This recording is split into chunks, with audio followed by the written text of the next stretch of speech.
बघा विवेक कोणता क्वेश्चन आहे हा प्रॅक्टिस सेट 2.6 मध्ये question number 4. Vivek is older than Kishore by 5 years. The sum of the reciprocals of their ages is 1/6. Find their present ages. बघा question खूप simple आहे पण भरपूर दिले त्या क्वेश्चन मध्ये, तुमच्यासाठी भरपूर नवीन आहे त्यामध्ये. तर काय नवीन आहे ते बघू आधी. तर ह्या ठिकाणी तुम्हाला एक लक्षात आलंय, विवेक आणि किशोर हे दोघांबद्दल माहिती दिली. काय दिलंय, Vivek is older than Kishore by 5 years. मग कोण मोठा आहे, विवेक मोठा आहे का किशोर मोठा आहे? विवेक इज ओल्डर, अलग लक्षात. त्यामुळे कोण मोठा आहे, विवेक. किशोर पेक्षा किती वर्षांनी? The sum of the reciprocals of their ages is 1/6.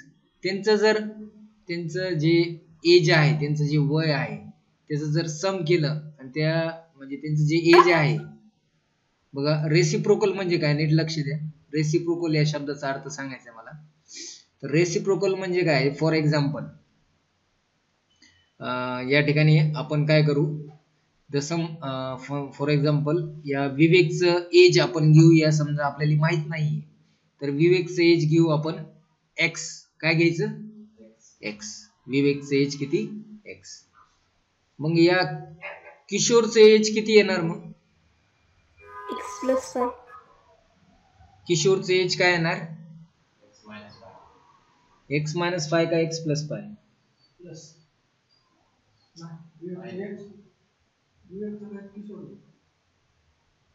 काय दिले बघा, आपण काय कन्सिडर केलंय, विवेकचं एज घेतलंय एक्स, ठीक आहे, आणि किशोरचं एज किती असणार मग x-5.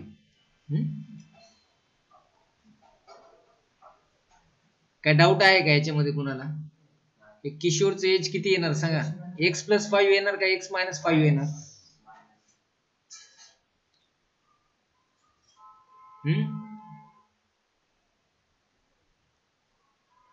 ऑनलाईन मध्ये काय डाऊट आहे का कुणाला? बघा परत एकदा बघा, हे जे स्टेटमेंट जे आहे याच्यामध्ये कन्फ्युजन होऊ नका. याच्यामध्ये काय दिलं नीट बघा, Vivek is older than Kishore by 5 years. म्हणजे या दोघांमध्ये वयाचा कितीचा फरक आहे, 5 वर्षाचा दोघांमध्ये फरक आहे, ठीक आहे.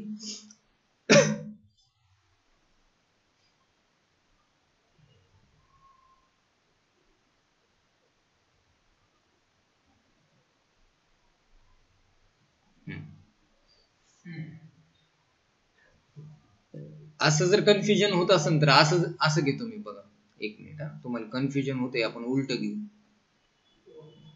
आता सांगा मला, मी काय केलं, आता ह्या दोघांपैकी एक फक्त एवढं सांगा मला, मोठा कोण आहे छोटा कोण आहे? विवेक मोठा आहे, किशोर छोटा आहे, ठीक आहे. तर किशोर जे आहे तो छोटा आहे, त्याचं एज घेऊ आपण एक्स. आता विवेकचं एज किती येणार, 5 ने मोठा आहे ना, मग x+5.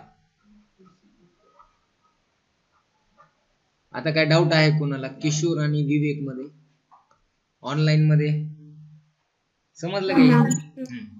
आता आपण काय केलंय बघा, Vivek is older than Kishore by 5 years. तर विवेक हा मोठा आहे किशोर पेक्षा 5 वर्षांनी. तर किशोरचं वय x असेल तर विवेकचं किती येईल, x+5. तर इथपर्यंत आय थिंक क्लिअर आहे तुम्हाला. आता ही जी कंडिशन आहे का पुढची, इथून इथपर्यंत, ही तुम्हाला मी इथं आपण काय स्टेटमेंट लिहू त्याच्यानंतर सांगतो तुम्हाला, म्हणजे समजा. तर आधी मला सांगा इथं लेट काय लिहायचं, लेट द सांगा, वाक्य सांगा, age of Kishor bx years. Very good. आणि किशोरचं सांगितलं तुम्ही, आता विवेकचं सांगा. नाही, आपल्याला इथं काय लिहायचं होतं, लेट द प्रेझेंट शब्द लिहायचा. Let the present Age of Kishore B X years and that of Vivek B किती X plus 5 years. X plus 5 years. समजलं एवढं. हे तर काय लिहिलं आपण इथं जे कन्सिडर केलं तेच लिहिलं आपण. आता कंडिशन, ही जी कंडिशन आहे का पुढची तिचा वापर करायचा आहे. तर अकॉर्डिंग टू गिवन कंडिशन. आता सांगा गिवन कंडिशन नुसार काय आहे. आता नीट लक्ष द्या. The sum of the reciprocals of their ages is 1/6. 1/6. The sum म्हणजे काय बेरीज कुणाची पण. Reciprocals of their ages. Reciprocal म्हणजे काय बघा. तर हा जो एक्स किशोरचं प्रेझेंट एज काय एक्स इयर्स. तर त्याचा रेसिप्रोकल म्हणजे काय असते माहिती 1/x. एक्स चा रेसिप्रोकल काय एक्स चा रेसिप्रोकल असते 1/x. कळालं का. याला म्हणायचं रेसिप्रोकल. मग ह्याचा रेसिप्रोकल काय आहे सांगा बरं. एक्स प्लस 5 चा 1/x plus 5. 1/x plus 5 बरोबर. तर या ठिकाणी त्यांची दोघांच्या वयाची बेरीज हे त्यांचं रेसिप्रोकल करायचं. रेसिप्रोकल करून त्यांची सम ही 1/6 येते. तर मग या ठिकाणी किशोरचं जे एज आहे एक्स त्याचं रेसिप्रोकल घेतलं आपण 1/x. त्यानंतर विवेकचं एज किती आहे एक्स प्लस 5 त्याचा रेसिप्रोकल घ्यायचा म्हणजे काय एक्स प्लस 5. आणि ह्या दोन्हीचं काय म्हणतंय सम करा म्हणतंय. तर या दोन्हीची बेरीज इक्वल टू किती येते. Sum of the reciprocals of their ages is 1/6.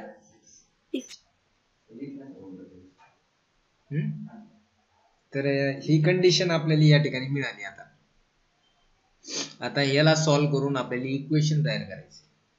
कसं करायचं तयार इक्वेशन बघा. आता काय करायचं आपण काय करू आधी या 1 नी याला मल्टिप्लाय करू एक्स प्लस 5.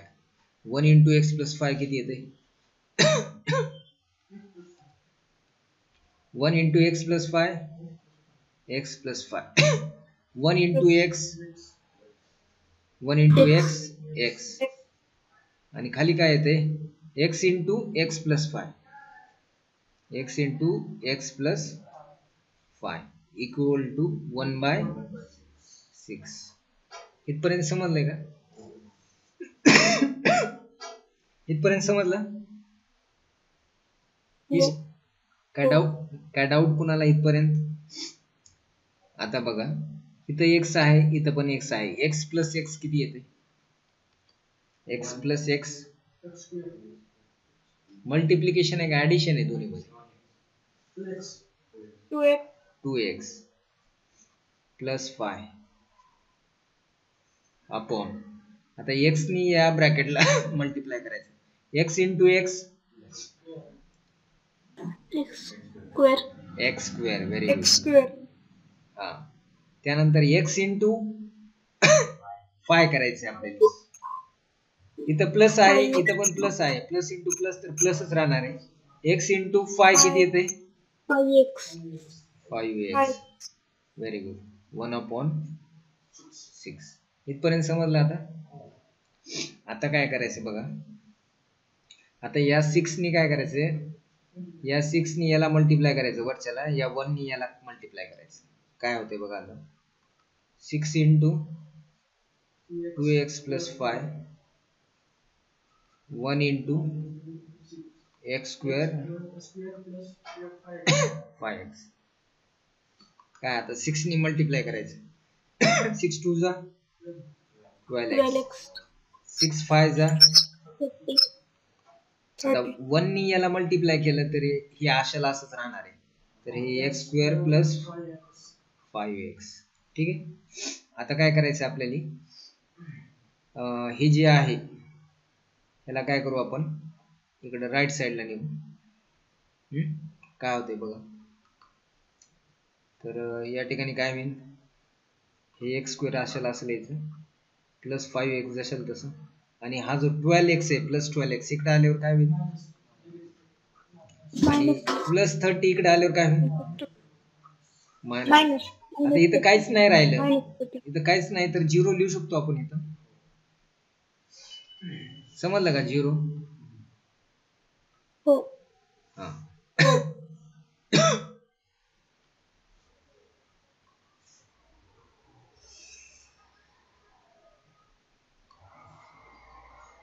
आता काय करायचं, आता ती क्वाड्रॅटिक इक्वेशन आपल्याला बनवायची, त्याच्यापासून क्वाड्रॅटिक इक्वेशन बनवायचं.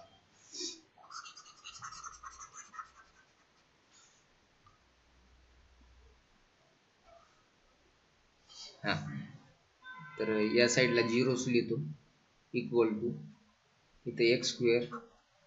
आता इथं सांगा मला 5x मायनस 12x किती येते, 5x मायनस 12x किती येते,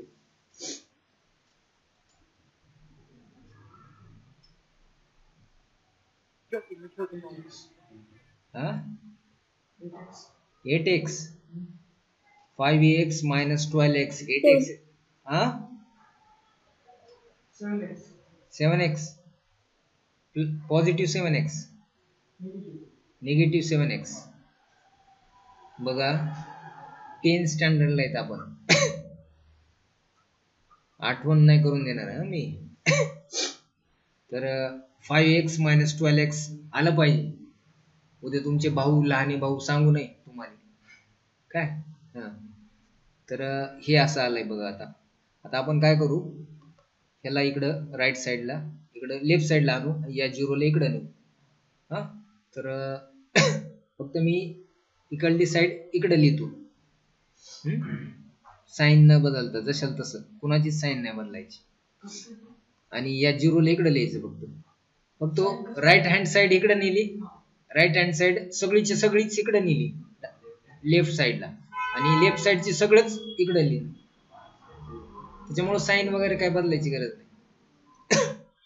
म्हणजे हे असं का, कारण की आता क्वाड्रॅटिक इक्वेशन हे सॉल्व्ह करायला आपल्याला सोपं जात नाही ना, इकडे 0 हे असं बरोबर वाटत नाही ना, त्याच्यामुळे हे असं म्हणजे उलट होतं, त्याला सुलट केलं जातं. आता काय करायचं, हे x square minus 7x minus 30 equal to 0 हे क्वाड्रॅटिक इक्वेशन आलंय आपल्याला. आता हे क्वाड्रॅटिक इक्वेशन सॉल्व्ह करायचं. तर आता मला सांगा, इथं 1 आहे, इथं मायनस 30 आहे, तर 1 इंटू मायनस 30 किती येते, तर 2 नंबर असे सांगा ज्यांचा गुणाकार किती आला पाहिजे, मायनस किती आला पाहिजे गुणाकार, आणि बेरीज किती आली पाहिजे दोन्हीची. चला या इक्वेशन मध्ये बघून सांगा गुणाकार किती आला पाहिजे, मायनस 30, आणि बेरीज किती आली पाहिजे, बेरीज आली पाहिजे 7 का, मायनस 7, करेक्ट, मायनस 7. मायनस से जर तुम्ही विसरलात ना उत्तर चुकलं, मायनस जरी विसरलात तरी. आता सांगा मला 2 नंबर सांगा ज्यांचा गुणाकार मायनस 30 आला पाहिजे, मायनस 10 इंटू 3. तर बघा इथं मायनस 10 इंटू 3 असं सांगितले, तर 10 3 जा 30, मायनस इंटू प्लस मायनस, आणि खाली काय आहे मायनस 10 प्लस 3 किती येते, मायनस 10 प्लस 3 मायनस 7. तर हे करेक्ट आहे का नाही मग ऑनलाईन मध्ये आहे, करेक्ट. तर आता मला सांगा, आता इथं काय करायचं, हा एक्स स्क्वेअर, त्यानंतर हा मायनस 30, काय करायचं जशाल तसं खाली लिहायचं. आता इथं मध्ये काय लिहायचं सांगा, मध्ये सांगा लवकर, minus 10x plus 3x plus 3x, बरोबर. आता या एक्स स्क्वेअरला आपण असं लिहू शकतो का, एक्स स्क्वेअरला आपण x इंटू एक्स आता हे 10x जे आहे याला 10 into x plus 3 into x 3 च्या टेबल मध्ये 30 येते का कितीचा 10 चा ठीक आहे. आता काय करायचं या दोन टर्म मधून आणि या दोन टर्म मधून कॉमन काढायचं. तर काय कॉमन येणार या दोन्ही मधून कॉमन काय इथं एक्स आहे इथं पण एक्स आहे. एक्स कॉमन काढलं इथं काय राहिलं एक्स इथं मायनस 10. आता इथं आता या दोन्ही मध्ये काय कॉमन आहे इथं 3 आहे इथं 3 आहे तर इथं प्लस लिहायचं आणि हा 3 लिहायचा. आता उरलं काय इथं एक्स मायनस 10 इक्वल टू बघा दोन्ही आपले सेम आले. आता याला काय करायचं एक्स प्लस 3 आधी सॉरी या दोन्ही पैकी एक लिहायचं एक्स मायनस 10 आणि नंतर राहिलेलं एक्स प्लस 3 इक्वल टू आता इथं काय एक्स मायनस 10 इक्वल टू 0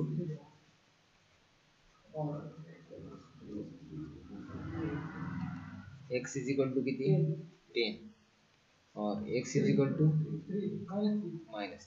आता एज कधी निगेटिव्ह असते का कोणाचा नाही. मग या ठिकाणी प्रेझेंट एज किशोरचं जे एक्स इयर्स आहे ते किती आलं मग 10 इयर्स. मग इथं आपल्याला आधी एक लिहावं लागेल काय लिहावं लागेल age cannot be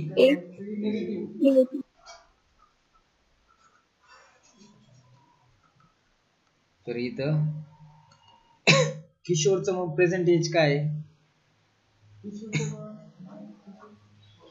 present age of Kishor is 10 years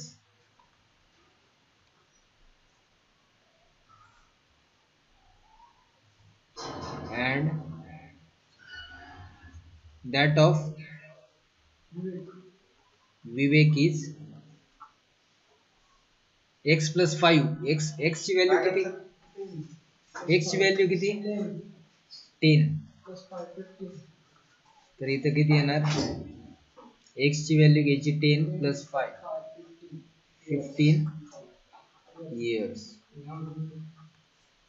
तर बघा विवेकचं जे एज होतं ते बघा 5 ने जास्त आलं का नाही विवेक 15 इयर्स आहे आणि किशोर 10 इयर्स आहे म्हणजे विवेकचं एज 5 वर्षांनी जास्त आहे म्हणजे आपलं उत्तर असं तुम्ही चेक करू शकता. ठीक आहे. तर तुम्ही आता काय करा स्क्रीनशॉट बघा Suyash scored 10 marks more. Question बघा Suyash scored 10 marks more in second test than that in the first. 5 times the score of the second test is the same as square of the score in the first test. Find his score in the first test. तर मला सांगा पहिल्या test मधला त्याचा score माहिती का आपल्याला. मग इथं सगळ्यात पहिलं वाक्य काय लिहिणार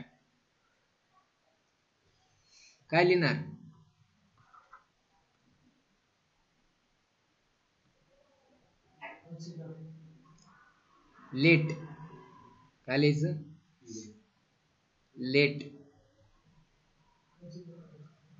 काय लेट करायचं consider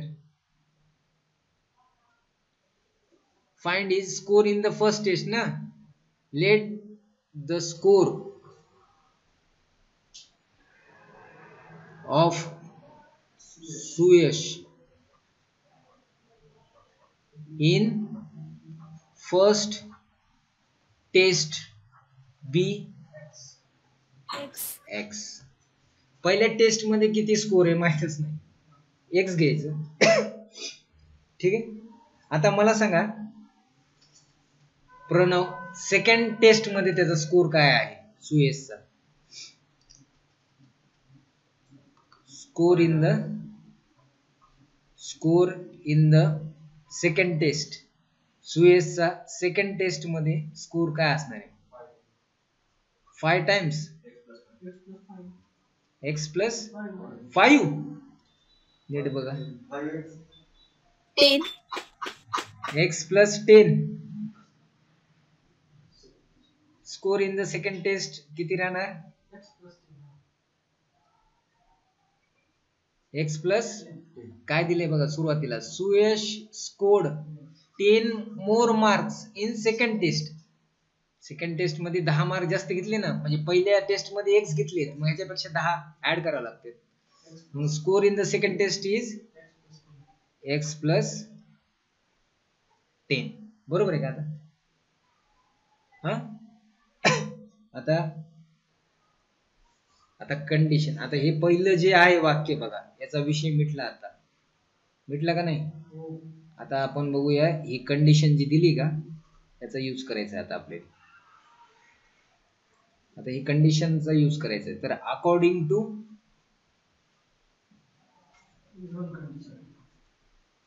given condition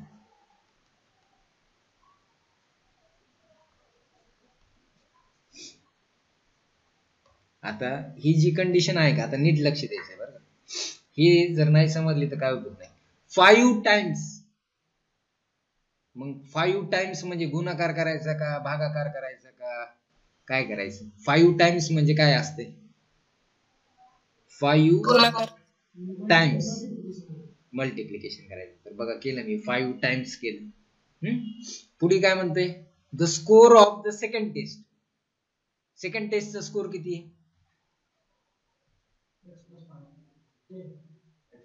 x plus 10 second टेस्टचा स्कोर काय आहे x प्लस 10 तर 5 times score of the second test म्हणजे x प्लस 10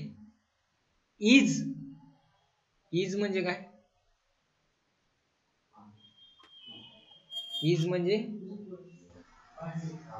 इक्वल इज ला इक्वल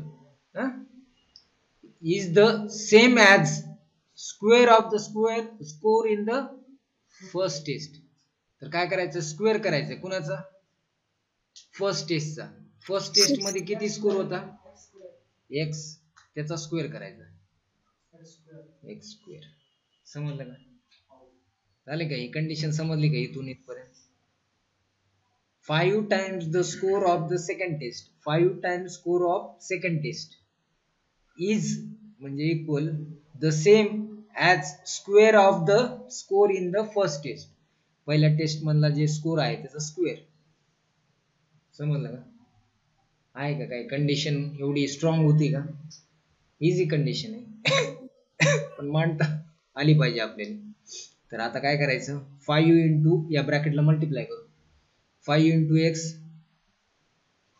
5x 5 इंटू 10 5 10 जा 50 is equal to x square आता काय करायचं काय करू आपण ह्या x स्क्वेअरला जर इकडे आणलं तर हे मायनस एक्स स्क्वेअर होते तर ठीक आहे आपण याला इकडे आणू तर काय येईल हे minus x square plus 5x plus 50 equal to 0 आता पण कसं झालं इथं मायनस आहे हे थोडं काय होतंय हे अशा टाईपचं क्वाड्रॅटिक इक्वेशन आपण सॉल्व्ह म्हणजे आतापर्यंत असं केलं नाही काय करायचं माहिती का या ठिकाणी हे सगळ्यांचे साइन बदलायचे म्हणजे multiply both side by minus मायनसने जर मल्टिप्लाय केलं तर काय होणार इथं मायनसचं काय होणार इथं एक्स स्क्वेअर आता प्लसच्या ठिकाणी काय येणार मायनस 5x इथं पण काय येणार मायनस 50 इक्वल म्हणजे आता हे जे क्वाड्रॅटिक इक्वेशन आलंय ह्याला आपण म्हणजे प्रॉपरली सॉल्व्ह करू शकतो ठीक आता या ठिकाणी आता मला असे नंबर सांगा इथं आहे 1 इंटू मायनस 50 तर 2 नंबरचा गुणाकार किती आला पाहिजे आणि 2 नंबरची बेरीज किती आली पाहिजे त्याच 2 नंबरची बेरीज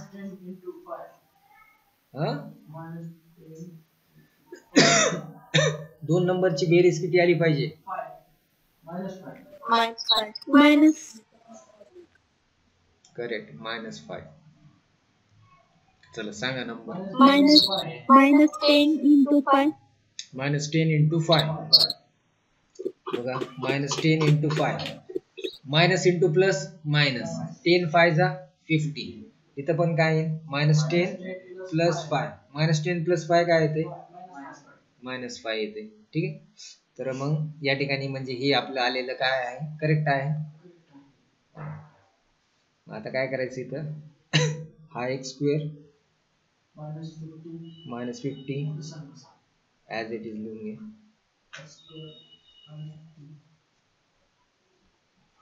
आता इथं मध्ये काय लिहिणार?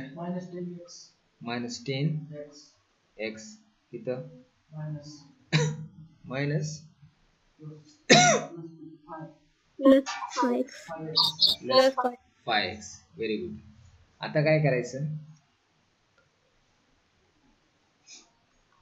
x² ला कसं लिहितो आपण? x into X.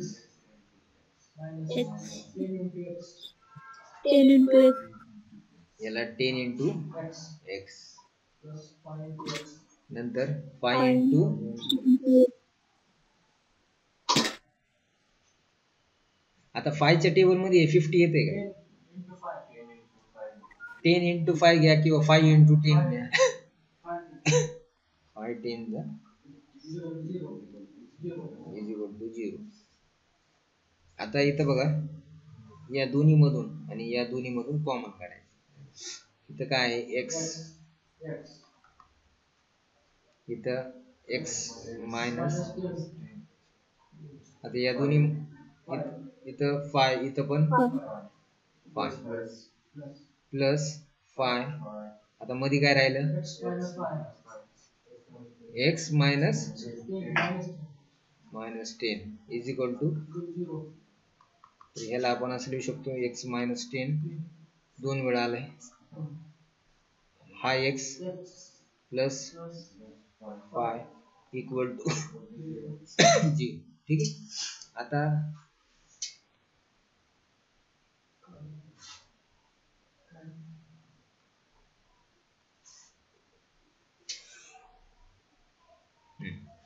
आता इथे काय करणार?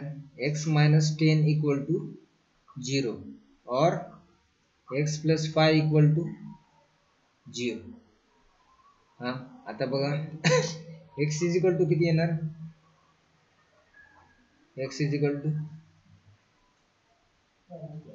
आता परीक्षेमध्ये टेस्ट मध्ये स्कोर निगेटिव्ह येतो का? येतो. नाही. नाही.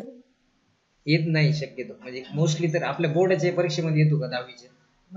बाकीचं विसरा, आपलं 10वीच बघायचं. हा, नीट मध्ये येते पण आपल्याला 10वीच बघायचं फक्त. ठीक आहे. तर स्कोर हे वाक्य लिहिताना मलाही वाईट वाटतंय, कारण की स्कोर हा निगेटिव्ह आजकाल असते, पण इथं लिहावं लागते स्कोर कॅनॉट बी निगेटिव्ह. त्यामुळं फर्स्ट टेस्ट मध्ये सुयशने किती स्कोर केला? मग किती स्कोर केला? 10. तर काय लिहायचं मग इथं आपल्याला? Find his score in the first test. तर सुयश स्कोर, कसं वाक्य लिहिणार सांगा? Suresh score in first test 10.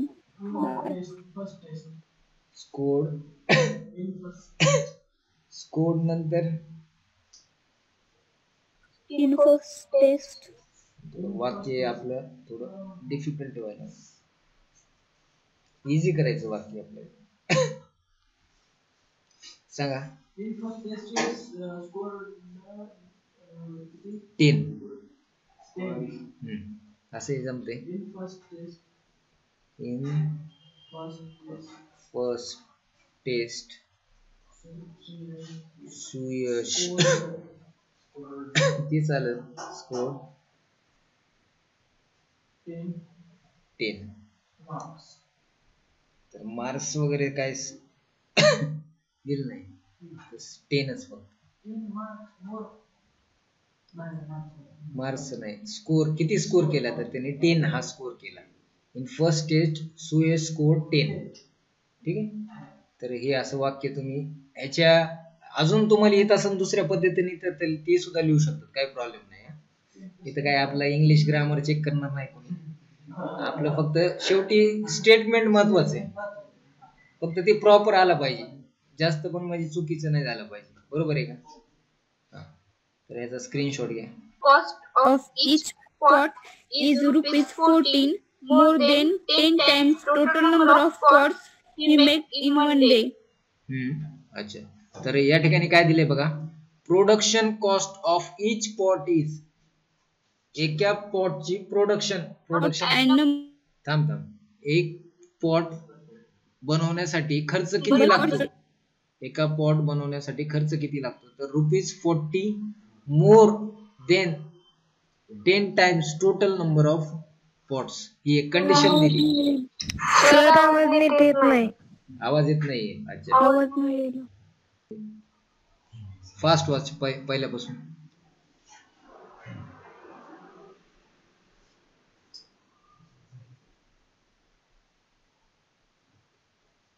Sayali आवाज येते का? सर क्लिअर येत नाही. येत नाही आवाज अजून पण? नाही सर. नाही येते. एक मिनिट. नाही. एक मिनिट.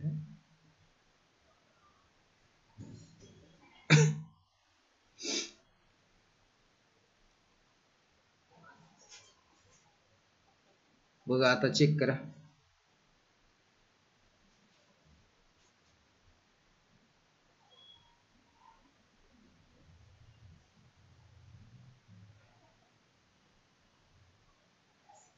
येतोय का आवाज?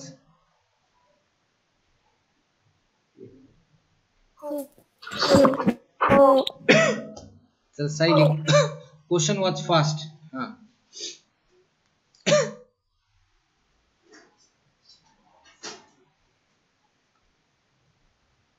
सायली आवाज येते का?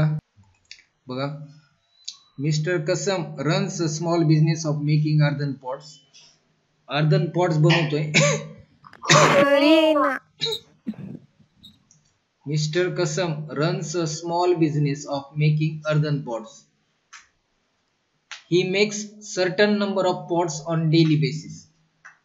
दररोज तो ठराविक पॉट्स बनवतो, तो ठरलेला आहे त्याचं किती पॉट्स बनवायचे. Production cost of each pot is ₹40 more than 10 times total number of pots he makes in one day. तर त्याचा खर्च किती आहे एका पॉट मागचा, तर तो त्याची कंडिशन या ठिकाणी आपल्याला दिलेली आहे. इथून एवढी.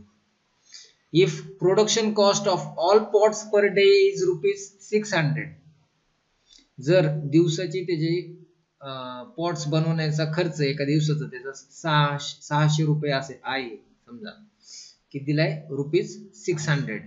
Find production cost of one pot and number of pots he makes per day.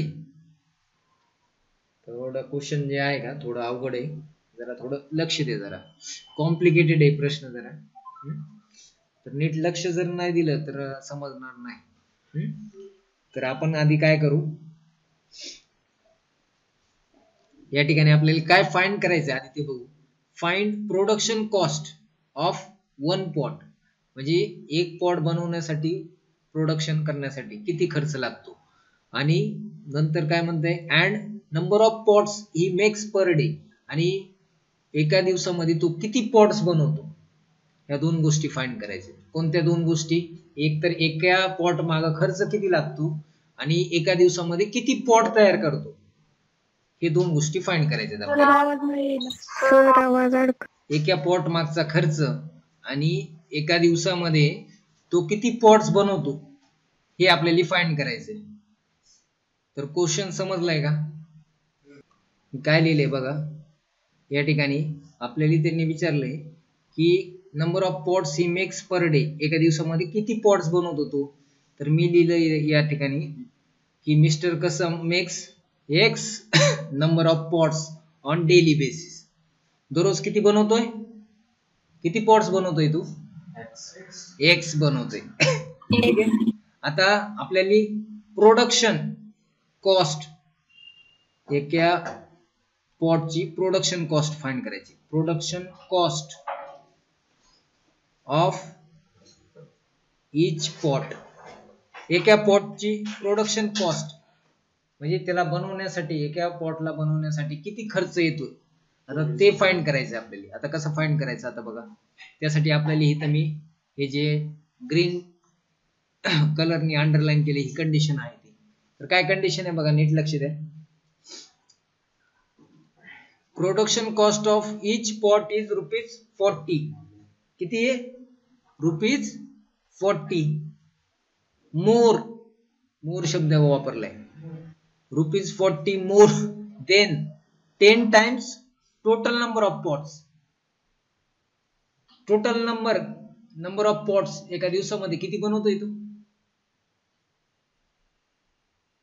एका दिवसामध्ये किती पॉट्स बनवतोय मिस्टर कसाम. आपण इथं पहिल्याच लाईन मध्ये लिहिले एक्स पॉट्स बनवतोय ना एका दिवसामध्ये, बरोबर आहे का. तर मग या ठिकाणी आपल्याला काय दिलंय त्यांनी, production cost of each pot is ₹40 more than 10 times. आता नीट लक्ष द्या, 10 times, 10 times म्हणजे काय, 10 times म्हणजे 10 times total number of pots, x plus 10 times total number of pots. 10 times total number of pots किती, 10 x आहेत ना, टोटल नंबर ऑफ पॉट्स किती आहेत, x. तर हे इथून पुढे समजलं का, इथून 10 times total number of pots, 10 times total number of pots, इथपर्यंत समजलंय. 10x समजलंय. मोर म्हणले त्यांनी, मोर 40. Production cost of each pot is ₹40 मोर. तर मोर म्हणजे काय करायचं, या 10x मध्ये प्लस 40 मोर करायचं. तर थोडं काय दिलंय बघा, सिच्युएशन थोडी जरा अवघड दिली त्यांनी.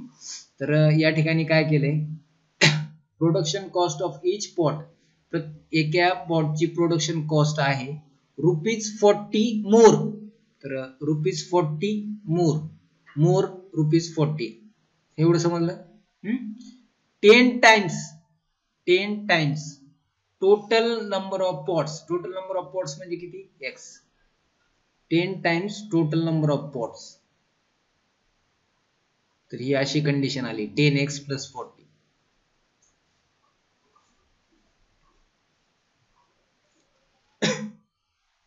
ही आहे एका पॉटची प्रोडक्शन कॉस्ट, म्हणजे एका पॉटला बनवण्यासाठी एवढा खर्च येते.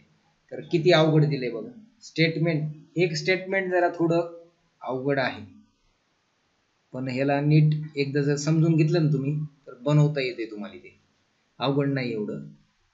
बघा, production cost of each pot is ₹40 मोर. 40 नी मोर प्रोडक्शन कॉस्ट काय, 40 नी मोर आहे, ₹40 मोर देन कशापेक्षा, तर 10 times total number of pots. Total number of pots म्हणजे काय, x. तर हे समजलं का, 10x plus 40 ही कंडिशन कशी आली. बघा आता नेक्स्ट,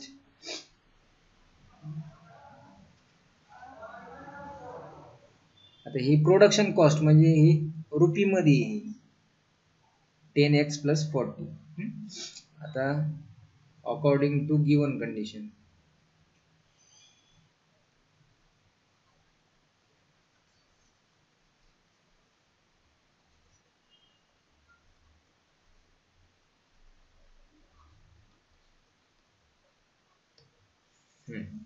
ही जर कंडिशन तुम्हाला चांगली समजली ही, तर एक्झाम्पल सोपं जाते.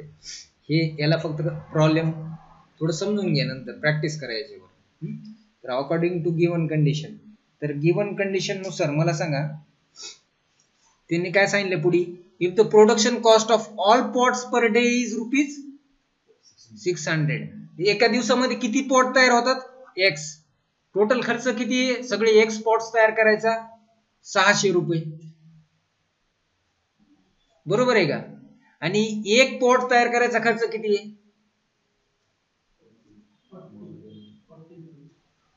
एक पॉट तयार करायचा खर्च आहे 10x + 40.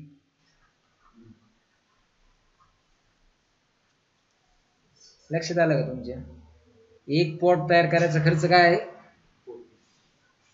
एवढा आहे, एवढा. बघा एका दिवसामध्ये पॉट किती तयार होतात? x. किती पॉट तयार होतात एका दिवसामध्ये? x. सगळे पॉट्स तयार करायचा खर्च किती? टोटल खर्च 600 रुपये एका दिवसाचा. एका पॉटचा खर्च किती आहे? 10x + 40. एवढं समजलं का? हे तीन गोष्टी समजल्यात का? आधी मला सांगा अभय, या तीन गोष्टी समजल्यात का? सगळ्यांना समजलेत का ऑनलाईन मध्ये? हो. हा. आता मला सांगा ह्याच्याहून एक आपल्याला कंडिशन मिळते. काय कंडिशन मिळते? तर टोटल पॉट्स किती त्याच्याकडे? x. एका पॉटचा खर्च किती? एवढा. ह्या दोन्हीचा जर गुणाकार केला तर काय मिळतो आपल्याला?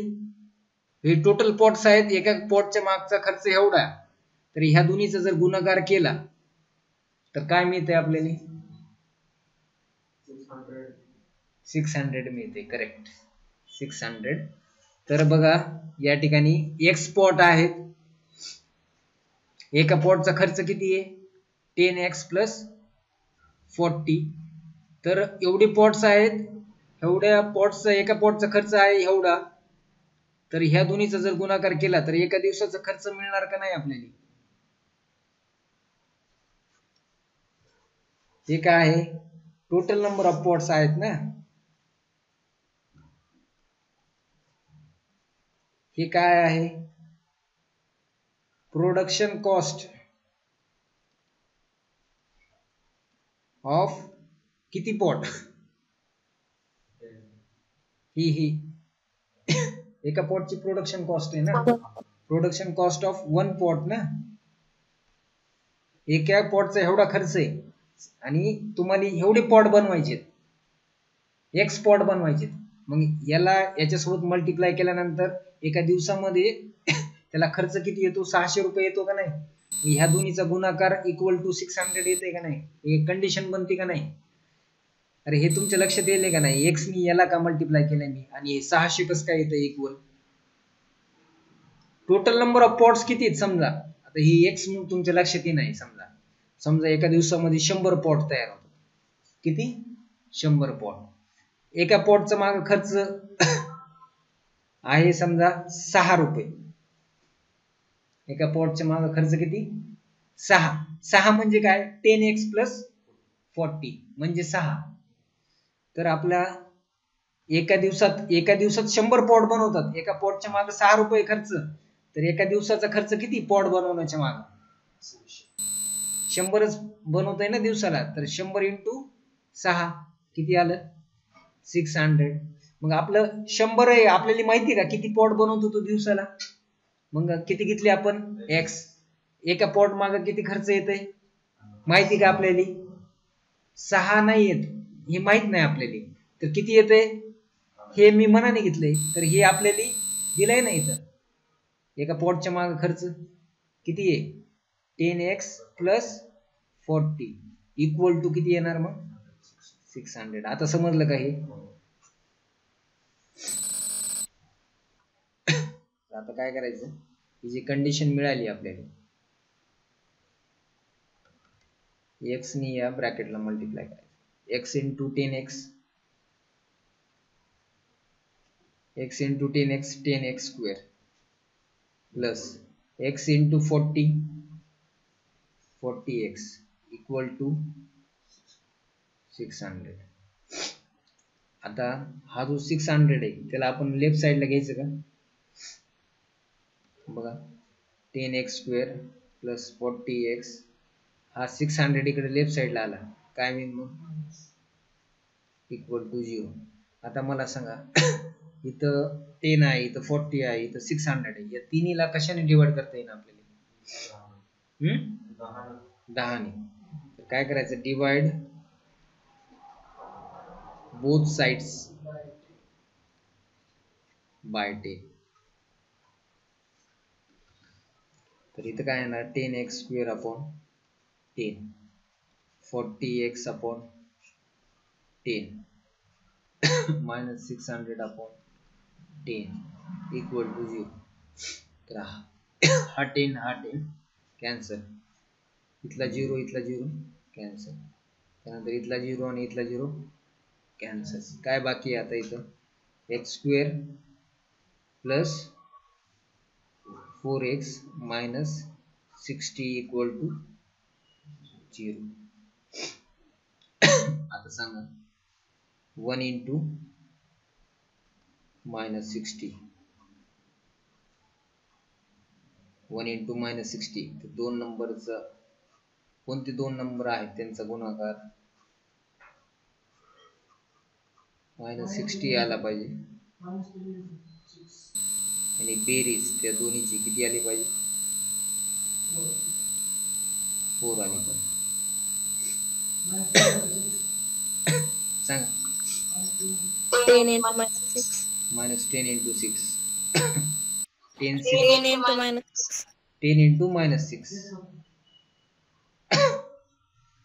10 into minus 6. correct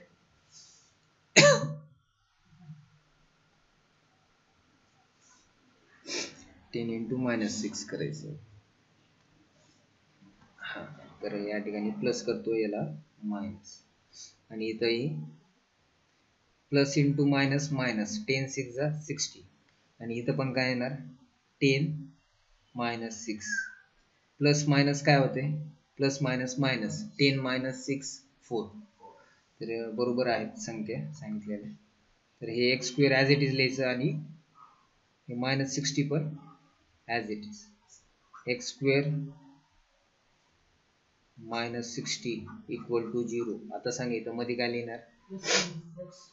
प्लस आणि इकडं मायनस 6x.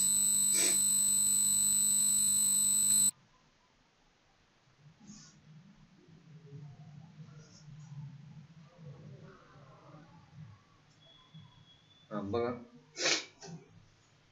आता या x स्क्वेअरला x इंटू एक्स लिहितो, x स्क्वेअरला plus 10 into x 6 into x. आता 6 च्या टेबल मध्ये 6 इंटू 10 इक्वल टू 0. आता या दोन्ही मधून कॉमन आणि या दोन्ही मधून कॉमन. या दोन्ही मधून काय? x plus 10. या दोन्ही मधून काय common? Minus 6.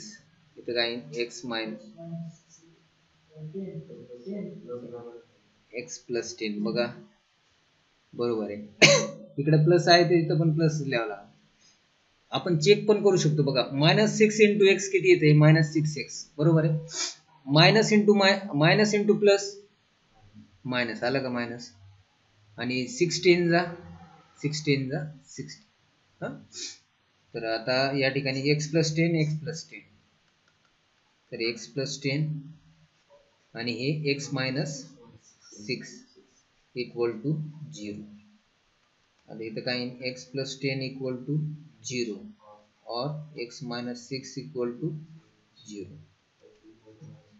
x is equal to minus 10 और x इज इक्वल टू 6. आता आपल्याला क्वेश्चन मध्ये दोन गोष्टी विचारल्या. एक तर एका पॉटचं प्रोडक्शन कॉस्ट आणि दुसरं एका दिवसामध्ये किती पॉट तयार होतात. आता पॉट ची संख्या निगेटिव्ह असू शकते का? Number of pots cannot be negative. बरोबर आहे का? तर मग किती पॉट्स एका दिवसामध्ये बनतात? 6 पॉट बनतात. ठीक आहे. त्यामुळे x इज इक्वल टू किती 6 करेक्ट आहे. आता आपल्याला इथं काय करायचंय, आपल्याला माहिती आहे एका दिवसामध्ये 6 पॉट समजलं आपल्याला, पण एका पॉटच्या मागे खर्च किती कसं काढणार, तर किती खर्च आहे तिथं आपण लिहिलंय 10x + 40. तर 10x + 40 तर काय 10 × x ची व्हॅल्यू किती 6 + 40 किती येते 10 6 जा 60 + 40 तर किती येते 100 बरोबर आहे का. तर बघा एका दिवसामध्ये 6 पॉट बनतात आणि एका पॉट बनवण्यामागे 100 रुपये खर्च आहे, तर दिवसाचा खर्च किती मग 600 रुपये. आलं का करेक्ट, कुठे गेले ते 600 रुपये खर्च, आलं का आन्सर करेक्ट, समजलं का नाही. आता स्टेटमेंट लिहायचंय बघा, एका दिवसामध्ये 6 पॉट होतात तयार आणि एका पॉट मागचा खर्च आहे 100 रुपये आलाय, तर 6 पॉट मागे किती खर्च येणार 600 रुपये. आता इथे स्टेटमेंट लिहायचं आपल्याला. तर production cost of 1 pot, production cost of 1 pot is ₹100 बरोबर आहे का. एका पॉटची प्रोडक्शन कॉस्ट किती 100 आणि एका दिवसामध्ये किती पॉट बनतात and number of pots he makes per day is 6. समजलंय का हे क्वेश्चन.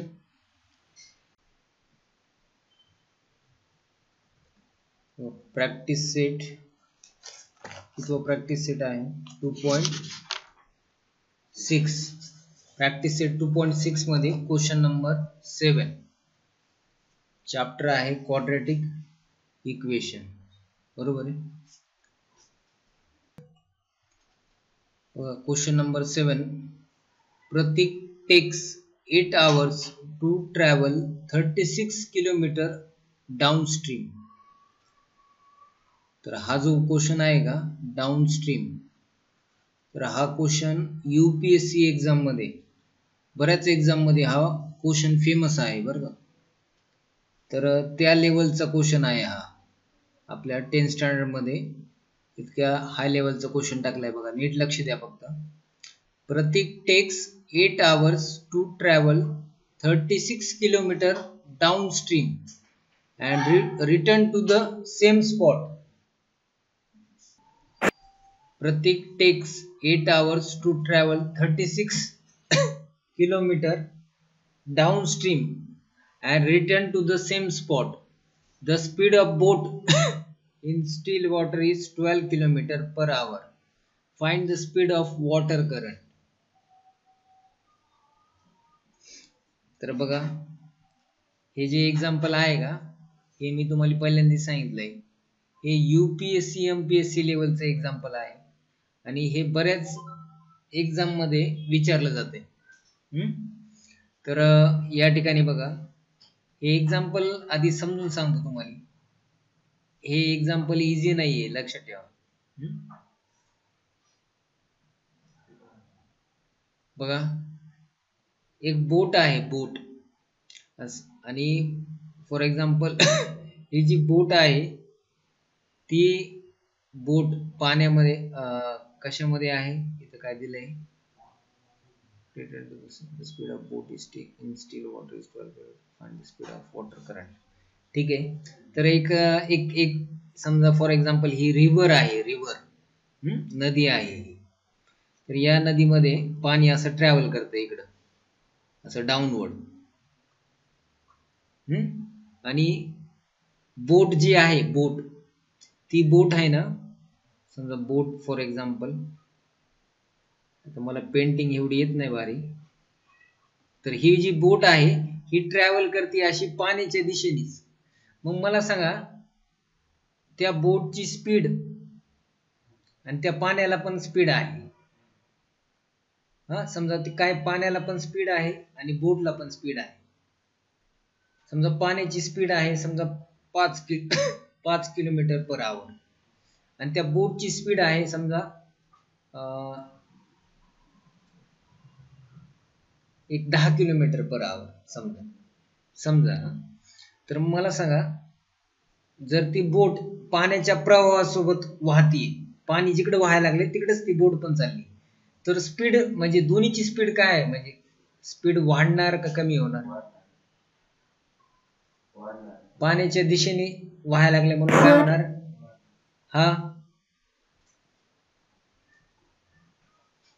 बघा नीट लक्ष द्या. सर मला क्वेश्चन दिसत नाही. क्वेश्चन दिसत नाहीये. बघा जर तुमचे नेट म्हणजे काहीच दिसत नाही. नेटचा जर प्रॉब्लेम असेल, तुमचा नेट जर प्रॉपर नसेल ना, तर क्वेश्चन जर दिसत नसेल तर म्हणजे तुमचा नेटचा प्रॉब्लेम आहे. तुमचं नेट प्रॉपर नाहीये, स्पीड नाहीये नेटला, किंवा नेट संपला असेल. बॅलन्स चेक करा.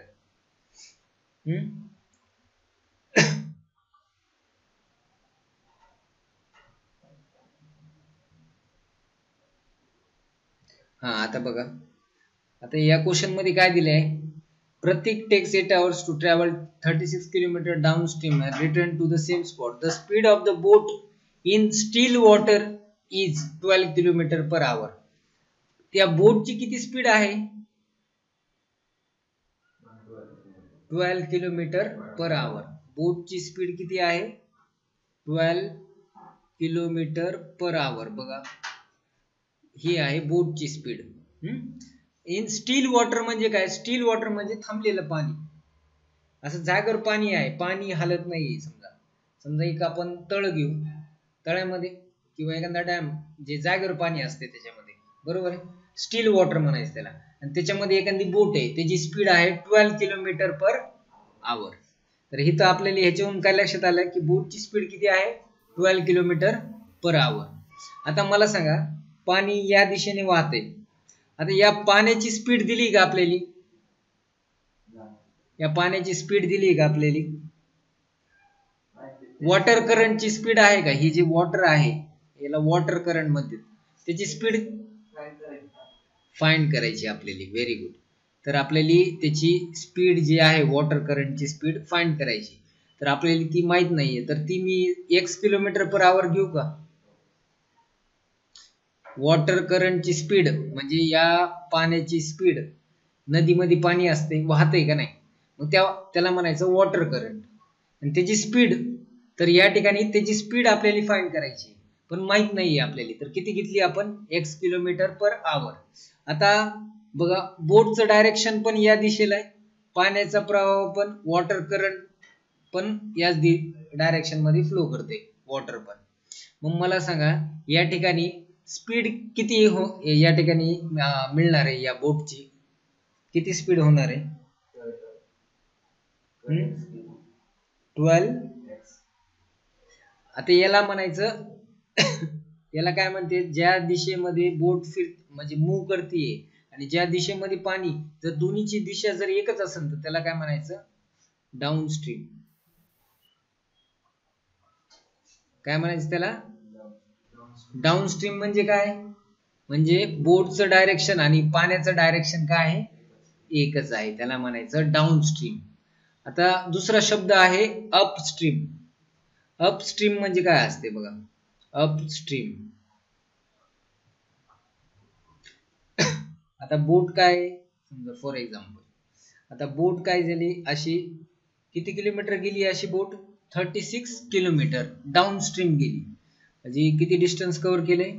36 किलोमीटर. म्हणजे इथून इथपर्यंत डिस्टन्स किती आहे?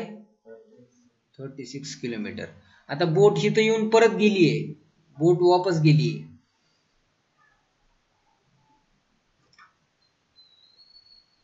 बोट वापस गेलेली आहे इथं.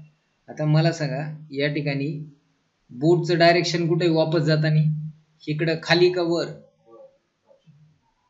अपस्ट्रीम आहे. पाण्याचा प्रवाह बदलणार आहे का?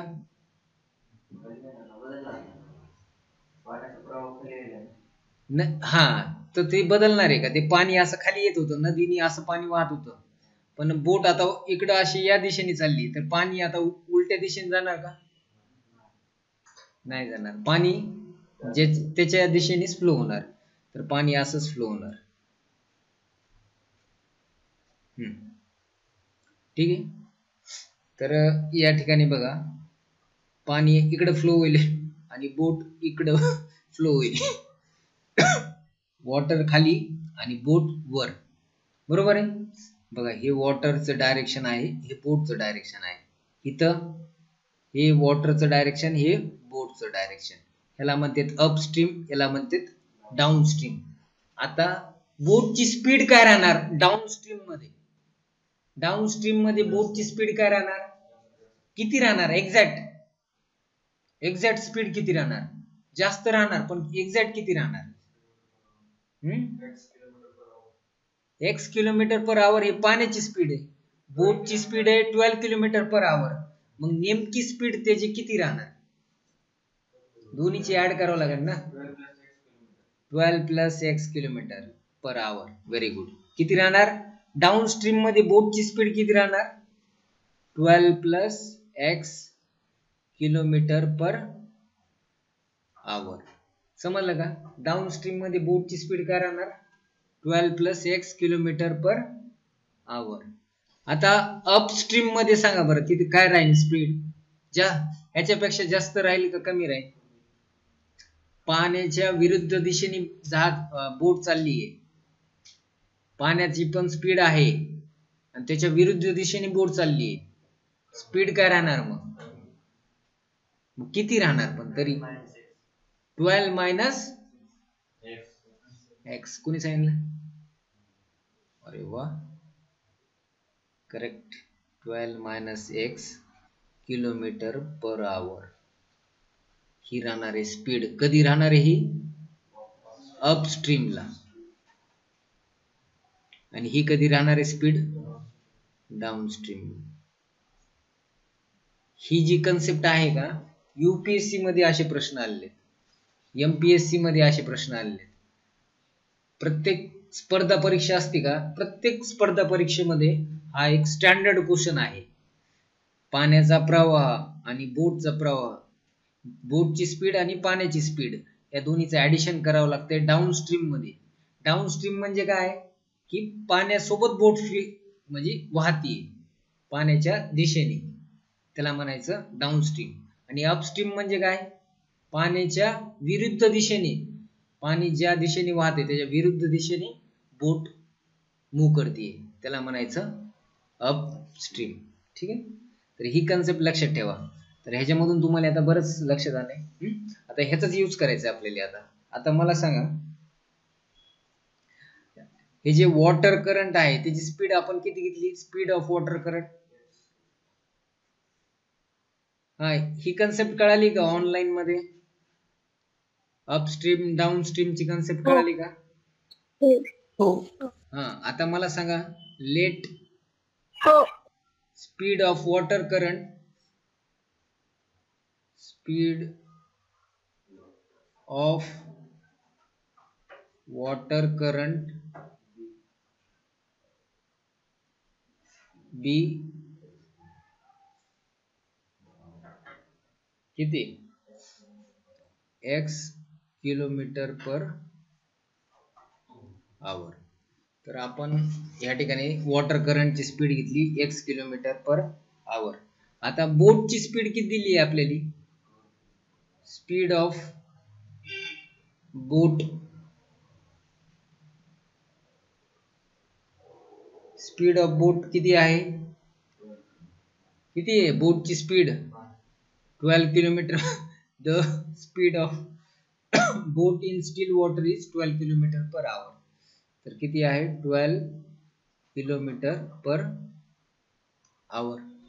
बरोबर आहे. आता मला सांगा, इन अपस्ट्रीम,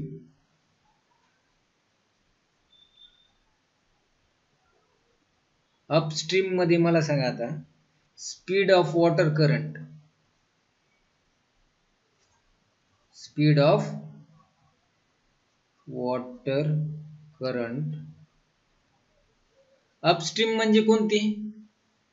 म्हणजे पाणी असं खाली वाहते आणि बोट वर वाहते, बरोबर आहे, त्याला म्हणायचं अपस्ट्रीम.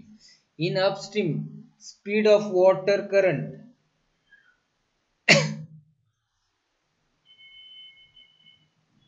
डिक्रीजेस. हे जे वॉटर करंटची स्पीड आहे ती काय करते? डिक्रीज करते. काय डिक्रीज करते? द स्पीड ऑफ बोट, बरोबर आहे. आणि वॉटर करंट चं डायरेक्शन काय आहे? अपोजिट आहे ना. कुणाला?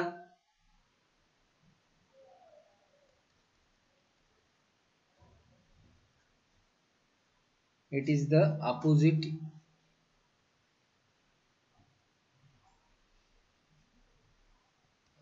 In downstream.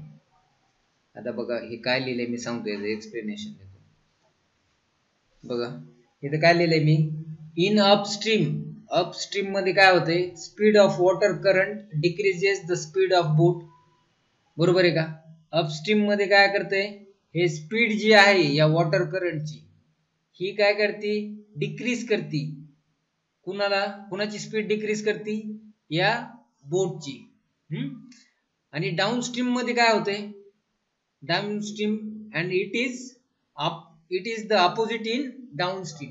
तर डाउनस्ट्रीम मध्ये हे जे वॉटर करंटची स्पीड आहे ते या बोटची स्पीड काय करते? इन्क्रीज करते. आणि ह्याच्यामध्ये काय करते? डिक्रीज. अपस्ट्रीम मध्ये बोटची स्पीड डिक्रीज होती आणि डाउनस्ट्रीम मध्ये बोटची स्पीड इन्क्रीज होती. आपण कधी कधी टीव्ही मध्ये थम्सअपची ऍड पाहतो. रणवीर कपूर त्या बोट मधून असं खाली पाण्यामध्ये ती अशी जाते. तर स्पीड पाहिली असेल तुम्ही कधी डिस्कवरी चॅनल मध्ये वगैरे. प्रवाह ज्या दिशेने असतो त्या दिशेने बोट काय होती? स्पीड वाढते बोटची, बरोबर आहे. आणि विरुद्ध दिशेने स्पीड कमी होत असते. तर ही फक्त आपण एक कंडिशन या ठिकाणी लिहिली. आता मला सांगा, स्पीड ऑफ बोटची स्पीड इन अपस्ट्रीम किती राहणार आहे? बोटची स्पीड अपस्ट्रीम मध्ये काय राहणार आहे? 12 - x किलोमीटर पर आवर, बरोबर आहे. हा क्वेश्चन चांगल्या विद्यार्थ्यांना सुद्धा कळत नाही. तुम्ही जर नीट लक्ष दिलं ना तुम्हाला लक्षात येईल. आता मला सांगा, स्पीड ऑफ बोट, आम्हाला इंजिनिअरिंगला सुद्धा हा क्वेश्चन होता. Boat in downstream. सांगा, डाउनस्ट्रीम मध्ये 12 + x किलोमीटर पर आवर. आता मला सांगा, याच्यामध्ये हे जे टोटल डिस्टन्स किती होतं? 36 किलोमीटर, बरोबर आहे. टोटल डिस्टन्स आहे 36 किलोमीटर. तुम्हाला डिस्टन्स माहिती आहे, तुम्हाला त्या बोटची स्पीड पण माहिती आहे, बरोबर आहे. मग आपण टाइम काढू शकतो का नाही? तर त्यांनी किती सांगितलंय? Pratik takes 8 hours to travel 36 kilometre downstream and return to the same spot. म्हणजे त्याला किती वेळ लागतोय? त्याला 8 hours लागतात त्याला. किती वेळ लागतो त्याला? 8 hours लागतात त्याला जाऊन यायला. 8 hours कशाला लागतात? To travel 36 kilometre downstream and return. म्हणजे डाउनस्ट्रीम जायचं, आधी पाण्याच्या प्रवाहासोबत जायचं आणि नंतर वापस यायचंय. त्याला किती वेळ लागतात? असे 8 तास लागतात, बरोबर आहे का. म्हणजे जाऊन यायला 8 तास. म्हणजे टोटल डिस्टन्स पण त्याचं किती झालं? 36. आणि हे टोटल 36. जाणं येणं 36 का फक्त जाणं 36? जाणं 36 ना फक्त. 8 hours to travel 36 kilometer downstream and return to the same spot. 36 kilometre. तर या ठिकाणी तुमच्या लक्षात आलं असेल त्याला फक्त डाऊनस्ट्रीम जाण्यासाठी आणि मग या डाऊनस्ट्रीम गेल्यानंतर परत रिटर्न येण्यासाठी त्याला जवळपास 8 तास लागतात. तर मग 8 तास कसे लागतात त्याला? तर आता सुरुवात त्यांनी इथून केली. कुठून केली? इथून स्टार्ट झालंय त्याने. इथून असं डाऊनस्ट्रीम गेला तर डाऊनस्ट्रीम जाण्यासाठी त्याला पूर्ण हे डिस्टन्स कव्हर करायला किती वेळ लागणार आहे? तर कसं काढणार तुम्ही? कसं काढणार? फक्त जायला 4 कसं काय लागते? अरे जाताना फास्ट जाईन ना पाण्याच्या प्रवाहासोबत. काय सांगता येत नाही, म्हणजे कमी वेळ लागू शकतो जायला. आता बघा लक्ष द्या आपल्याकडे सगळं आहे त्याचं. म्हणजे टाइमचा फॉर्म्युला यूज करायचा इथं. Time is equal to distance upon speed. ठीक आहे. आता मला सांगा डिस्टन्स किती आहे?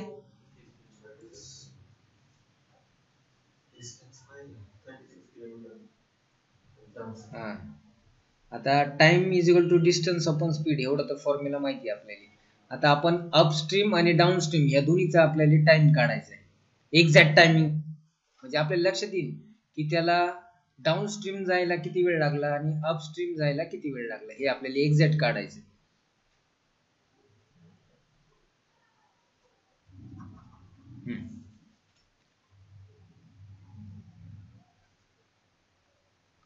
आता इथं काय लिहायचं आपल्याला? Time required. बघा टाइम रिक्वायर्ड टू कव्हर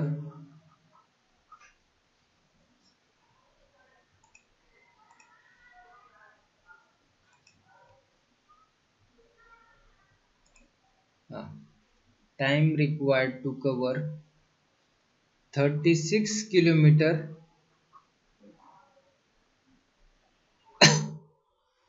आधी कोणतं घ्यायचं? डाऊनस्ट्रीम घे. किती टाइम लागला टू कव्हर 36 किलोमीटर डाऊनस्ट्रीम? हे डाऊनस्ट्रीम येण्यासाठी किती वेळ लागला त्याला? तर आपण आताच फॉर्म्युला घेतला. इथं काय फॉर्म्युला घेतलाय बघा? Time required to cover 36 kilometre downstream. तर टाइमचा फॉर्म्युला काय? Distance upon speed. तर डाऊनस्ट्रीमचं डिस्टन्स किती आहे सांगा?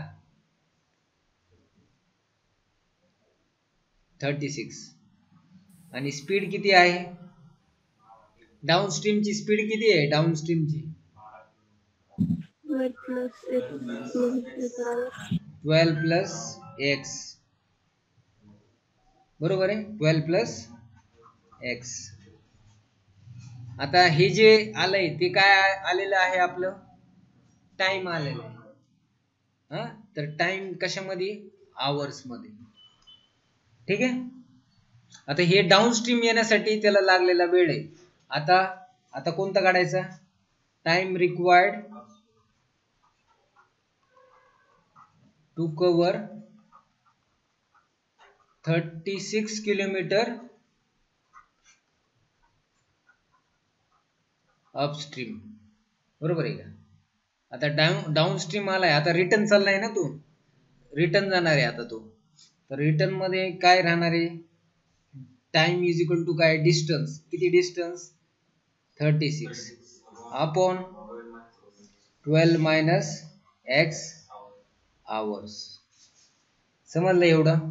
तर डाऊनस्ट्रीम यायला एवढा वेळ लागला, अपस्ट्रीम जायला एवढा वेळ लागला. टोटल वेळ किती लागला? टोटल वेळ किती लागला? 8 तास. तर मग according to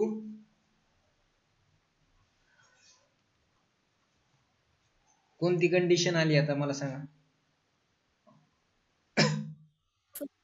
according to given condition. According to given condition. तर या ठिकाणी एकच कंडिशन येणार आहे आपल्याला. तर काय कंडिशन आहे, तर डाऊन स्ट्रीम जायला वेळ लागला 36/12 प्लस एक्स आणि अपस्ट्रीम जायला वेळ लागला 36/12 minus x equal to down stream आणि अपस्ट्रीम मिळून टोटल टाइम किती लागलेला आहे क्वेश्चन मध्ये सांगितलेलं आहे बघा, किती आवर्स, 8 hours. 8 आवर्स एवढा वेळ लागलेला आहे डाऊन स्ट्रीम आणि रिटर्न येण्यासाठी सेम स्पॉटला. तर इथं किती येणार 8 आवर्स. तर हे झालं इक्वेशन आपलं. बरोबर आहे. आता याला सॉल्व करायचं. तर ह्याला कसं सॉल्व करायचं,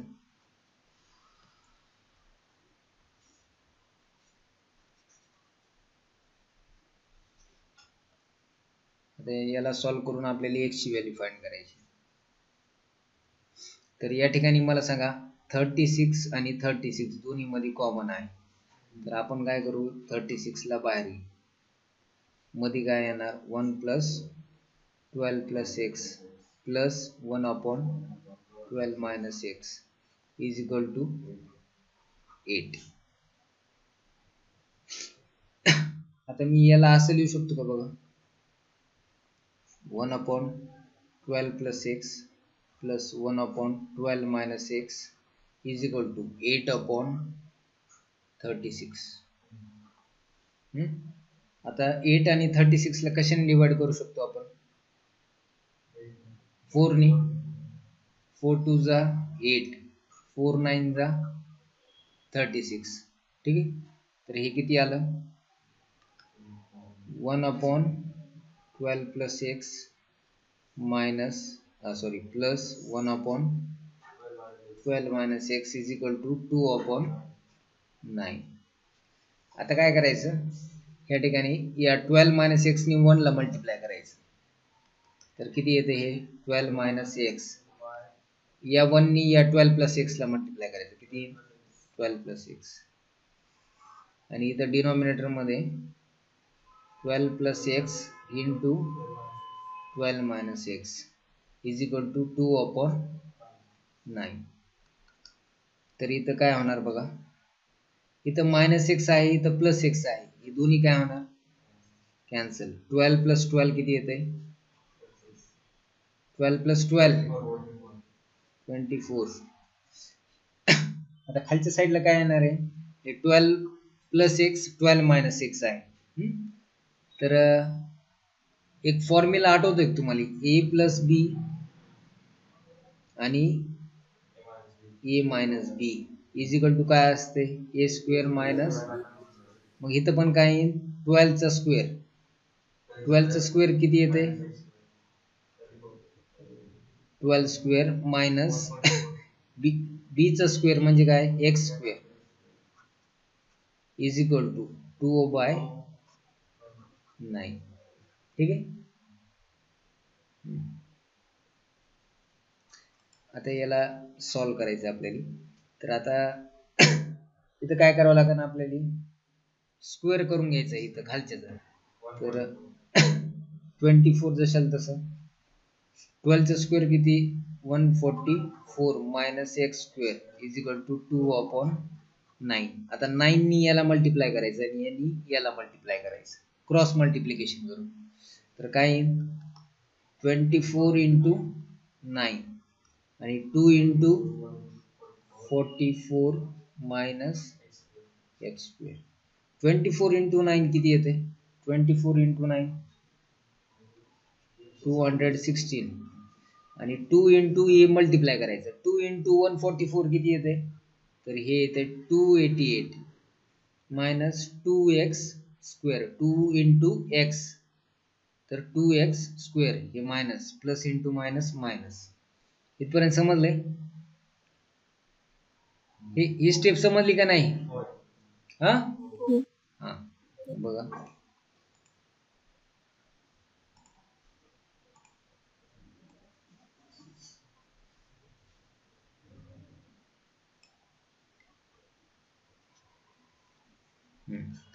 आता बघा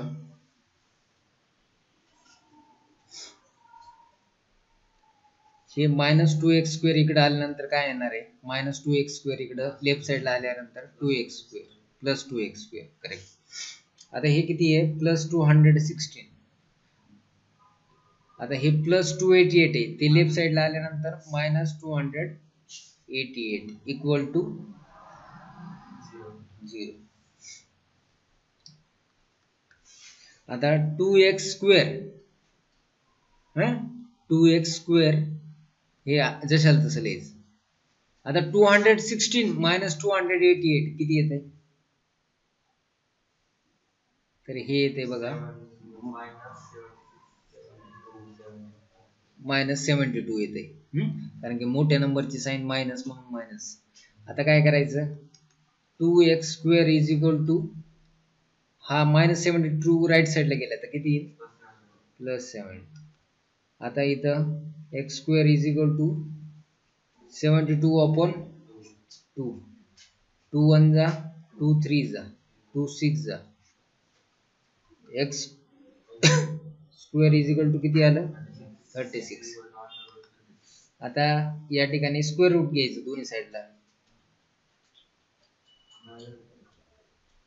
taking square root of both sides. दोन्ही साइडचा स्क्वेअर रूट घेतल्यानंतर किती येते,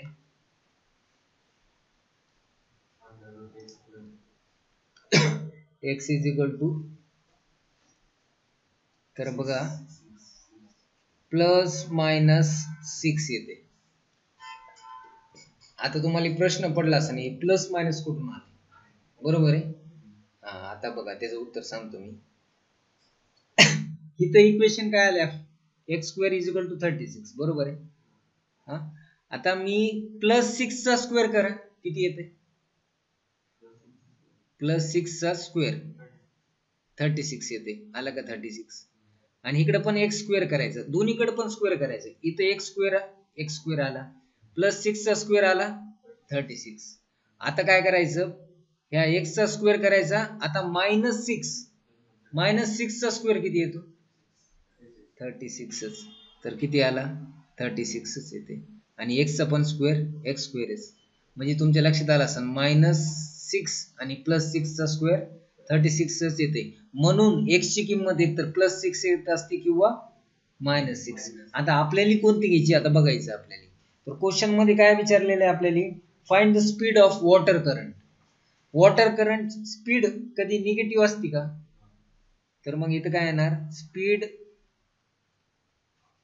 कॅनॉट बी निगेटिव्ह. मग स्पीड निगेटिव्ह नसते, तर मग आपल्याला क्वेश्चन मध्ये काय विचारलंय, find the speed of water current, बरोबर आहे. मग वॉटर करंटचं स्पीड काय घेतलंय, speed of water current be x kilometre. म्हणजे water speed of water current किती आली, मग speed of water current is 6 km/h. समजलं का. हे आहे UPSC MPSC आणि बऱ्याच एक्झाम मध्ये आलेलं फेमस क्वेश्चन आहे हा, अपस्ट्रीम डाउनस्ट्रीम बोर्डचा. लक्षात ठेवा. हे ऑनलाईन मध्ये समजलंय का हा क्वेश्चन, एकच क्वेश्चन नाही जमायचा. बघू आपण. बघा, पिंटू टेक्स, नाहीतर उद्या हे 1 तास काय, तर Pintu takes 6 days more than those of Nishu to complete certain work. बघा, लक्ष द्या. बघा तुम्हाला शिकवायला मी आयुष, लक्ष दे ना. काय इकडे बघा ना, क्वेश्चन मी काय सांगायला, पिंटू टेक्स 6 days more. पिंटूला आहे ना 6 दिवस जास्त लागतात than those of Nishu to complete certain work. एक सर्टन वर्क आहे ते कंप्लीट करण्यासाठी पिंटूला 6 दिवस जास्त लागतात निशू पेक्षा.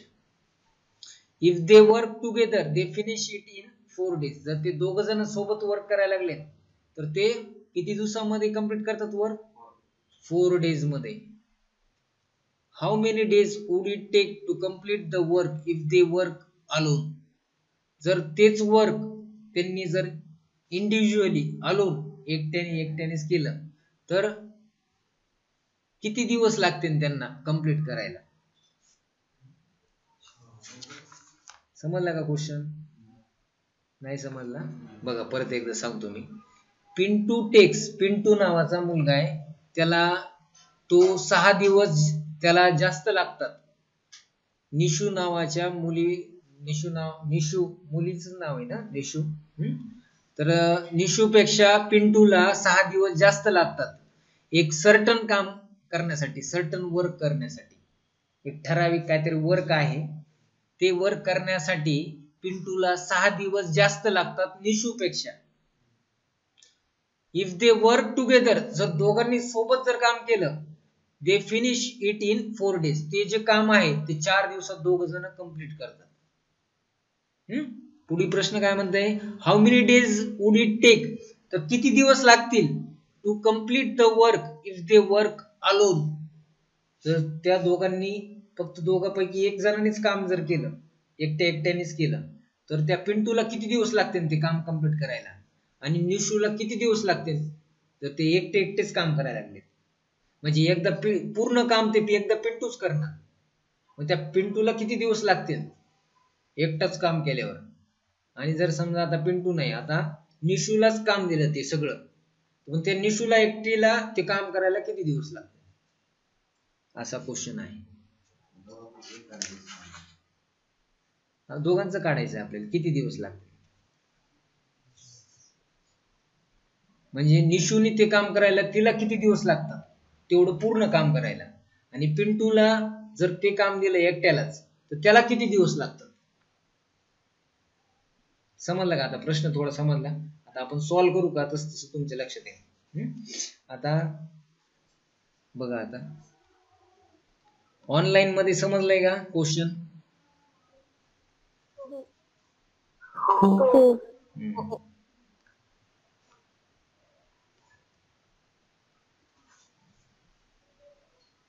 तर बघा, आता याच्यामध्ये तुमच्या लक्षात आलं असेल, पिंटू आणि निशू मध्ये चांगलं काम कोण करते, म्हणजे फास्ट काम कोण करते? निशू काम करते फास्ट. मग आपण सुरुवातीला काय करू? Let Nishu takes. तिला किती दिवस लागतात काम कंप्लीट करायला माहिती का आपल्याला? निशूला नाही. मग किती डेज घ्यायचे? Correct. Let Nishu takes x days to complete work alone. बघा, खूप फेमस प्रश्न आहे बरं का हा. कारण की मी जिथं कॉम्पिटेटिव्ह एक्झाम दिल्या, मी स्वतः प्रत्येक ठिकाणी हे प्रश्न आला नाही, प्रत्येक ठिकाणी आलाच. कारण की हे फेमसच आहे तेवढं. त्या वॉटर स्ट्रीम, अपस्ट्रीम, डाऊनस्ट्रीमचा पण येतोय प्रश्न, हा पण प्रश्न येते. हे तर वेगवेगळ्या ह्याच्या व्हरायटी मध्ये येते हा प्रश्न. आता हे डेज मध्ये दिलेला आहे, आता बघू आपण. असं ह्याच्यात पण दिलेलं असते, एक टाकी आहे, त्या टाकीला 2 टॅप आहेत. एक टॅपने जर पाणी सोडलं तर एवढा वेळ लागतो पूर्ण टाकी खाली व्हायला. जर दोन्ही टॅप जर चालू केले तर एवढा वेळ लागतो ते खाली व्हायला. म्हणजे असे कसे पण प्रश्न विचारतात ते. तर आता आपल्याला ह्याच्यामध्ये बघायचं आहे आपल्याला. Nishu takes x days to complete work alone. निशूला x days लागतात. तर पूर्ण वर्क कंप्लीट करायला टोटल वर्क, बघा मी काय लिहितोय आता, total work done by Nishu in 1 day. तर एका दिवसामध्ये निशू किती वर्क करते? Total work done by Nishu in 1 day. आता तुम्हाला माहिती, निशूला x डेज लागतात कंप्लीट वर्क करण्यासाठी. तर एका दिवसामध्ये निशू किती वर्क करते? तर किती वर्क करते माहिती का? 1/x. हे लक्षात ठेवायचं. किती दिवस लागतात तिला वर्क कम्प्लीट करायला? एक्स लागतात ना. तर एका दिवसामध्ये किती काम करते ती? 1/, समजलं का? हे लक्षात ठेवा फक्त सध्या. काय लक्षात ठेवायचंय की समजा फॉर एक्झाम्पल एखादं काम कंप्लीट करायला प्रणवला 10 दिवस लागतात. तर एका दिवसामध्ये तो प्रणव किती काम करतो? तर 1/10. आलं का लक्षात? एका दिवसामध्ये किती करणार? 1/10 करणार. आता हे तुम्हाला कळालं हे निशूच. आता पिंटू बद्दल लिहायचंय. पिंटू टेक्स, किती दिवस लागतात पिंटूला कंप्लीट वर्क करण्यासाठी? निशूपेक्षा 6 दिवस जास्त लागतात. म्हणजे किती लागतात? 6 + x. x + 6 पण चालेल ना. करेक्ट, व्हेरी गुड अभिषेक, व्हेरी गुड. तर बघा पिंटूला किती दिवस लागतात? तर पिंटूला इथं सुरुवातीला सांगितलेले Pintu takes 6 days more than those of Nishu. तर पिंटूला एक्स मध्ये किती डेज ऍड करावे लागतील? 6 डेज ऍड करावे लागतील. तर Nishu takes x + 6 days to complete work alone. हा बरोबर आहे का? आता मला सांगा total work done by Nishu, sorry Nishu नाही रे,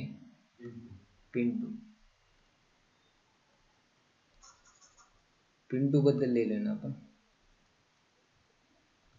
total work done by Pintu in 1 day सांगा बरं.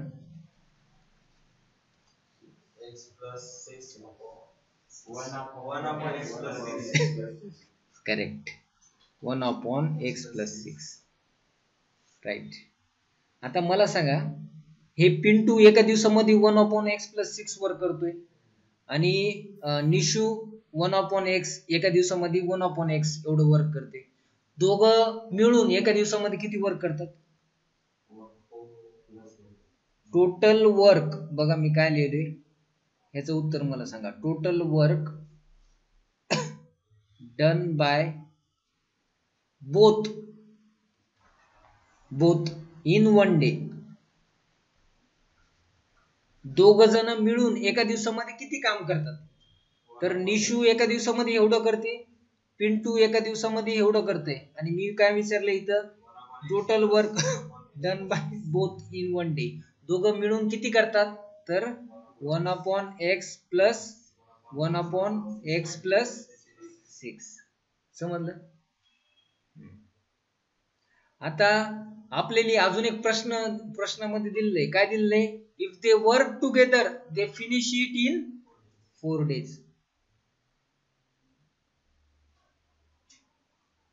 दोघ जण मिळून जर काम करायला लागले तर 4 दिवसात काम कंप्लीट करतात. बरोबर आहे? तर इथं काय द्यायचं? बोथ टेक्स किती days? 4 days. 4 days to complete the work together. दोघ जण सोबत जर काम करायला लागले तर 4 दिवसामध्ये वर्क संपून टाकतात. बरोबर आहे? तर दोघं मिळून एका दिवसामध्ये किती वर्क करतात बरं? Total work done by both in 1 day. सांगा बरं. एका दिवसामध्ये दोघ जण किती काम करतात? ते सध्या वरच विसरून जा, हे विसरून जा कंडिशन. सध्या खालचं काय दिलेलं आहे आपल्याला प्रश्नामध्ये? दोघ जण मिळून 4 दिवसात वर्क कंप्लीट करतात. दोघ जण मिळून 4 दिवसात वर्क कंप्लीट करतात. एका दिवसामध्ये किती करतात दोघं? 25%.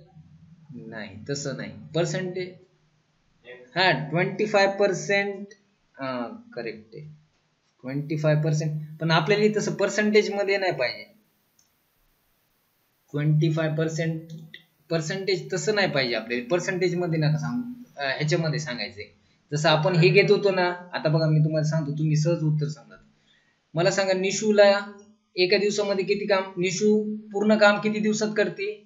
x डेज मध्ये. फक्त निशू एका दिवसामध्ये किती करते? 1/x. हिथं काय आहे? करेक्ट. हिथं काय आहे? दोघ जण मिळून 4 दिवसामध्ये वर्क कंप्लीट करतात. तर एका दिवसामध्ये दोघं किती काम करणार मग? 1/4. करेक्ट. आता दोघ जण मिळून एका दिवसामध्ये वर्क किती करतात? 1/4. आणि ऍक्च्युअल किती करतात ते? मग हे दोन इक्वेशन इक्वेट करायचे का?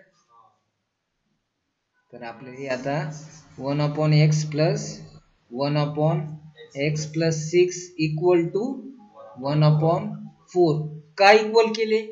कारण की हे दोघांनी वर्क केलेलं आहे एका दिवसामध्ये, आणि हे पण दोघांनी वर्क केलेलं आहे एका दिवसामध्ये, म्हणून हे इक्वेट केलेले. कळालं का आता? आता काय करायचं, याला सॉल्व करायचं. कसं सॉल्व करायचं? तर x plus 6 into 1 x plus 6 1 into x x upon x into x plus 6 is equal to 1/4. आता याला सॉल्व करूया. आता काय होणार, वरच्या साईडला न्यूमरेटर मध्ये सांगा मला काय काय आहे. इथं x आहे, इथं पण x आहे. x प्लस x किती येते? 2x upon x into x plus 6. तर आता इथं लिहू x प्लस x किती आलं? 2x plus 6. ठीक आहे. आता खालच्या साईडला सांगा मला x into x x square 6x is equal to 1/4. आता काय करणार? क्रॉस मल्टिप्लाय करणार. 4 into in bracket 2x plus 6 is equal to 1 into x square plus 6x. बरोबर आहे? इथपर्यंत समजलंय? आता इथं सांगा 4 ने मल्टिप्लाय करू. 4 इंटू 2x किती येते? 4 2 जा 8 8x. 4 6 जा. आता 1 इंटू ही ब्रॅकेट, तेच ब्रॅकेट येणार x स्क्वेअर प्लस 6x. ठीक आहे. आता काय करायचं आपल्याला,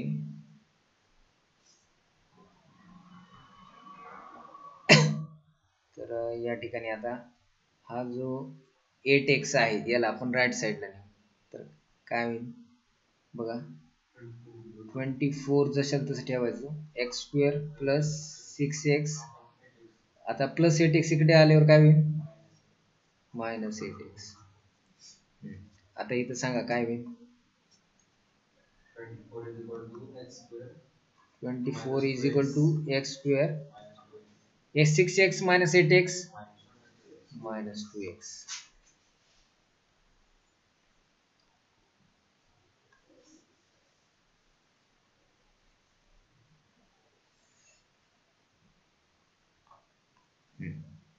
आता बघा, आता इथं काय आलंय, आता ह्या 24 ला राईट साईडला नेऊ का? तर काय येईल? 0. इथं 0 राहील. x square minus 2x minus 24. आता हे जरा इक्वेशन असं बरोबर दिसत नाही, मग मी याला इकडे लेफ्ट साईडला आणतो आणि याला इकडे राईट साईडला आणतो. x square minus 2x minus 24 equal to. आता याला सॉल्व करायचं. आता सॉल्व कसं करायचं? फॅक्टर्स पाडायचे. 1 into minus 24 sorry 1 into minus 24 minus 24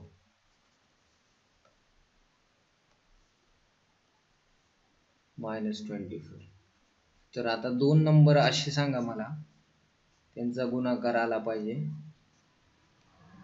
-24 आणि तेच 2 नंबर ची बेरीज किती आली पाहिजे? 2 का? बरोबर आहे का? 2 -2 4 -6 तर -6 आणि 4 तर मायनस इंटू प्लस मायनस 6 4 जा 24. आता -6 + 4 -6 + 4 किती येते? -2. Very good. तर काय करायचं इथं हा जो एक्स स्क्वेअर आहे आणि हा -24 काय करणार तुम्ही आता ॲज इट इज घेणार. इथं मध्ये काय लिहिणार? -6x प्लस हा ऑनलाईन मध्ये समजायले का नाही? हो सर. हा. आता इथं एक्स स्क्वेअर ला कसं लिहिणार? x into x. 6x ला कसं लिहिणार? 6 इंटू 4x ला कसं लिहिणार? 4 इंटू एक्स. 24 4 च्या टेबल मध्ये येते का 24? तर तसंही लिहू शकतात किंवा 4 च्या टेबल मध्ये 24 कसं? 4 6 जा 24. आता कॉमन काढायचं या दोन्हीमधून x कॉमन. तर इथं काय येणार? x मध्ये काय राहणार? x -6. या दोन्हीमधून काय कॉमन येणार? इथं 4 आहे, इथं पण 4. तर 4 आणि x -6 इक्वल टू 0. आता दोन्ही मध्ये बघा x -6 आणि इथं काय येणार? x इक्वल टू, तर इथं काय येणार? x -6 इक्वल टू 0 और इथं काय येणार? x इज इक्वल टू 6 और x इज इक्वल टू. आता क्वेश्चन मध्ये काय विचारलं होतं आपल्याला? How many days would it take to complete work if they work alone? म्हणजे एकट्याने जर काम केलं तर किती दिवस लागतील हे आपल्याला फाइंड करायचं होतं. बरोबर आहे. आता मला सांगा वर्क, आपण जे वर्क करतो ते कधी निगेटिव्ह असते का? म्हणजे आपण किती दिवस वर्क केले हे कधी निगेटिव्ह मोजता येते का? वर्क इथं काय लिहावा? वर्कचं नाही लिहिता. Number of days cannot be negative. समजा इथं काय लिहावं लागेल आपल्याला?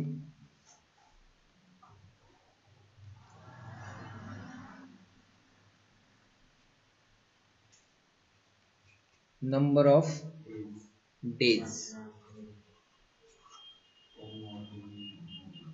Cannot be negative. म्हणजे तुम्ही किती दिवस काम करतायत हे कधी निगेटिव्ह नसते. तर आता त्यामुळं x is equal to 6 correct आहे, x इज इक्वल टू -4 नाही घ्यायचं. ठीक आहे. तर आता या ठिकाणी इथं काय घेतलं होतं बघा आपण? सुरुवातीला काय वाक्य घेतलं होतं? Nishu takes x days to complete work alone. Nishu जर एकटीने काम केलं तर किती दिवस लागतात? x डेज लागतात. म्हणजे निशू हे पूर्ण काम किती दिवसात कंप्लीट करते? Nishu completes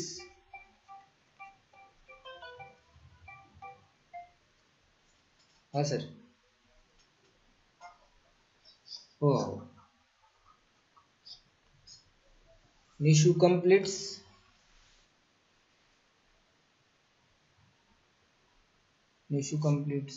work. Nishu completes work alone in 6 days and दुसऱ्याचं काय नाही? Pintu and Pintu takes. आता पिंटूला किती डेज लागतात?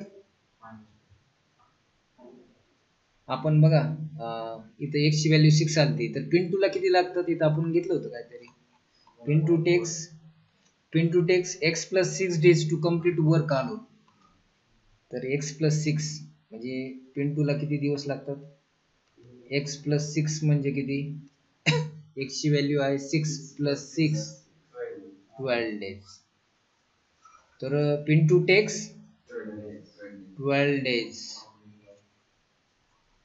To complete work alone. कळालं का एक्झाम्पल? होतं का इंटरेस्टिंग?